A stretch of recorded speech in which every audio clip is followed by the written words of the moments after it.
3. Diba? Happy family. Hello mga kalingap. Hello mga kalangga. Please subscribe Jen's Journey.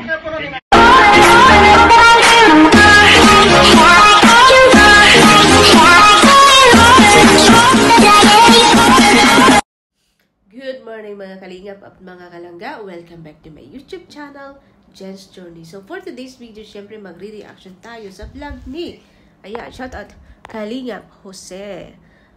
Yan ang ambassador ng Sorsogon ba yun? So, shoutout sa iyo, Kalingap Jose. At syempre, but before that, huwag po natin kalimutan suporta ng ama ng Kalingap. Syempre, Kuya Bal Santos Matubang at Yad ng Vlogs Kalingap Rap. At ang buong team Kalingap, syempre, Rubalok Malalag, Rachel Morales Vlog, Daddy Donut TV, Kuya Red Noben at Kuya Ate Lorne TV. Syempre, ang mga ambassador, lalo na po sa ambassador sa Davao, Rhea Olarte. Andyan po si Mick Agnes Vlog, Kalingap Tudo, Kalingap Angeline, Kalingap Baby Girl, syempre, John Lendon Official. Ayan, shoutout po sa inyong lahat. And of course, Kalingap J. Morello Vlogs, ang ambassador ng Gumaka. At syempre Kalingap Lydia Billiones TV, syempre Mara 77. Ayan, Kalingap Taray Papsi. And syempre Kalingap Gilbert Brother Paz. At Kalingap Rose, Kalingap Film. At marami pa pong iba. Lori D. Magalpok, shoutout po sa'yo. And of course, shoutout sa ating mga Kaliwat, Kalingap Watcher, syempre dyan po may presidente natin, ang mga kasamaan po natin, ayan, support po natin sila, and of course, ang TRFG family, shout out po sa Team Rochelle, solid TRFG family, Team Rochelle, yeah, Team Rochelle family, tama ba yun? And of course, ayan, shout out po sa Trusa, Team Rochelle USA, and of course, ang Kajoni Team Sugan, shoutout po sa inyo lahat ng mga admin as members, mga napaka-solid po. So, supportaan po natin guys, no, kasi kung gano'n po tayo ka-solid sa Rochelle, sana po doon, gano'n din po tayo sa Kalingap, sa mga charity vlogger na mahihina po yung views, no. Supportaan po natin sila, kaya eto gawin po natin ang reaction si Kalingap Jose. So, ayan, dito kay Kalingap Jose, nakita ko sa vlog na hindi pa po nakasubscribe kay Kalingap Jose, dalawin niyo po ang kanyang channel. Please support sa kanyang mga videos. Don't skip ads. And I hope, ayan, please subscribe. And syempre, click the notification bell para lagi po kayong updated sa kanyang mga upload.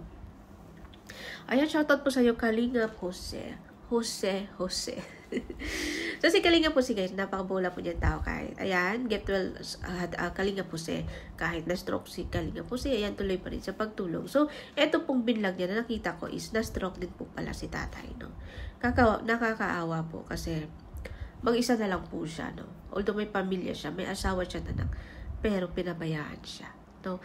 Ang sakla po isipin, ito po yung, kumbaga, for example, sa mga taong hindi nag-asawa, no? Na hindi po natin kasi alam na pagtatanda natin kung magkasakit tayo, no? Mahirap po kung walang mag-alaga sa atin kasi hindi po lahat ng anak natin alagaan tayo or tiyagaan tayo po sa hirap ng ating sitwasyon. Kaya po ni tatay na na-stroke, no? Pero iniwan po siya ng anak niya na sa malayo at saka ng asawa niya. So, nakakalungkot po isipan kasi yung paralyzed po yung isa niyang paa, hindi siya makalakad. So, yung lang po, yung pamangkin po niya magtingin-tingin sa kanya, siguro magbigay ng pagkain, maglaman ng damit. So, yung nakakasakla po pag ganyan, no? Kasi, iba po yung pamilya po mo po mismo mag-aalaga po sa'yo. Iba po yung pakiramdam na ma-feel mo yung pamilya mo mismo na andyan para sa'yo, sa kahirapan mo at sa situation mo. So, ito kay tatay, nakakalungkot po isipin, no? Paano na lang po kung hindi na niya kaya? O sana naman po, no, na shoutout po sa anak ni tatay kung narinig, nakakakinig ka man po, no? Sana kung may hidwaan, no, sa ganitong sitwasyon, wag po natin isipin, isang tabi po natin yun, no? Kung sa kahirapan man, isipin din po natin na mas lalong maghirap si tatay kung wala po mag-alaga po sa kanyang pamilya niya. So, ayan, maraming salamat kay Kalingap po na nadalaw niya po si tatay na at least kahit paano makapagbigay po ng konting ayuda. At napakahirap po ng ganito high blood. Ganito din po ang lola ko noon, si mama din po. Yung lola ko, Jen's Journey. So, for today's video, syempre magre-reaction tayo sa vlog ni, ayan, shout out Kalingap Jose. Yan ang ambassador ng Sorsogon ba yun? So, shoutout sa iyo, Kalingap po sa syempre, but before that, huwag po natin kalimutan suportahan ng ama ng Kalingap. Syempre, Kuya Bal Santos Matubang at Yan na Vlogs Kalingap Rap. At ang buong team Kalingap, syempre, Rubalok Malalag, Rachel Morales Vlog, Daddy Donut TV, Kuya Red Nomen at Kuya Ate Lorny TV. Syempre, ang mga ambassador, lalo na po sa ambassador sa Davao, Rhea Olarte. Andyan po si Mick Agnes Vlog, Kalingap Tudo, Kalingap Angeline, Kalingap Baby Girl, syempre, John Lendon Official. Ayan, shoutout po sa inyong lahat. And of course, Kalingap J. Morello Vlogs, ang ambassador ng Gumaka. At syempre Kalingap Lydia Billionis TV, syempre Maramara 77. Ayan, Kalingap Taray Papsi. And syempre Kalingap Gilbert Brother Paz. At Kalingap Rose, Kalingap Film. At marami pa pong iba. Lori D. Magalpok. Shoutout po sa'yo. And of course, shoutout sa ating mga Kaliwat, Kalingap Watcher, syempre dyan po may presidente natin, ang mga kasamaan po natin, ayan, support po natin sila, and of course, ang TRFG family, shout out po sa Team Rochelle, solid TRFG family, Team Rochelle, yeah, Team Rochelle family, tama ba yan? And of course, ayan, shout out po sa Trusa, Team Rochelle USA, and of course, ang ka-Johnny Team Sugan, shoutout po sa inyo lahat sa mga admin as members, mga napaka-solid po. So, supportaan po natin guys, no, kasi kung gano'n po tayo ka-solid sa Rochelle, sana po gano'n din po tayo sa Kalingap, sa mga charity vlogger na mahihina po yung views, no. Supportaan po natin sila, kaya eto gawin po natin ang reaction si Kalingap Jose. So, ayan, dito kay Kalingap Jose, nakita ko sa vlog na hindi pa po nakasubscribe kay Kalingap Jose, dalawin niyo po ang kanyang channel. Please support sa kanyang mga videos. Don't skip ads. And I hope, ayan, please subscribe and syempre click the notification bell para lagi po kayong updated sa kanyang mga upload. Ayan, shoutout po sa iyo, Kalingap Jose. Jose. So, si Kalingap Jose, guys, napakabola po niyang tao kahit. Ayan, get well, Kalingap Jose. Kahit na-stroke si Kalingap Jose, ayan, tuloy pa rin sa pagtulong. So, eto pong binlag niya na nakita ko is na-stroke din po pala si tatay, no? Nakakaawa po kasi mag-isa na lang po siya, no? Although may pamilya siya, may asawa siya anak, pero pinabayaan siya, no? Ang sakla po isipin, ito po yung, kumbaga, for example, sa mga taong hindi nag-asawa, no? Na hindi po natin kasi alam na pagtatanda natin kung magkasakit tayo, no? Mahirap po kung walang mag-alaga sa atin kasi hindi po lahat ng anak natin alagaan tayo or tiyagaan tayo po sa hirap ng ating sitwasyon. Kaya po ni tatay na na-stroke, no? Pero iniwan po siya ng anak niya na sa malayo at saka ng asawa niya. So, nakakalungkot po isipan kasi yung paralyzed po yung isa niyang paa, hindi siya makalakad. So, yung lang po, yung pamangkin po niya magtingin-tingin sa kanya, siguro magbigay ng pagkain, maglaman ng damit. So, yung nakakasakla po pag ganyan, no? Kasi iba po yung pamilya po mo po mismo mag-aalaga po sa'yo. Iba po yung pakiramdam na mafe-feel mo yung pamilya mo mismo na andyan para sa'yo, sa kahirapan mo at sa situation mo. So, ito kay tatay, nakakalungkot po isipin, no? Paano na lang po kung hindi na niya kaya? O sana naman po, no, na shoutout po sa anak ni tatay kung narinig, nakakakinig ka man po, no? Sana kung may hidwaan, no, sa ganitong sitwasyon, wag po natin isipin, isang tabi po natin yun, no? Kung sa kahirapan man, isipin din po natin na mas lalong maghirap si tatay kung wala po mag-alaga po sa kanyang pamilya niya. So, ayan, maraming salamat kay Kalingap po na nadalaw niya po si tatay na at least kahit paano makapagbigay po ng konting ayuda. At napakahirap po ng ganito high blood. Ganito din po ang lola ko noon. Si mama din po. Yung lola ko noon na stroke din. Yun nga, kailangan alagahan. Kasi yung isang katawan is paralyzed, no? Hindi makagalaw. So, yan po yung mahirap. Di bali sanang mahirap tayo, basta kaya lang po natin gumalaw at maghanap buhay. So, etong kay tatay, kailangan to ng therapy. May gagaling pa to, no?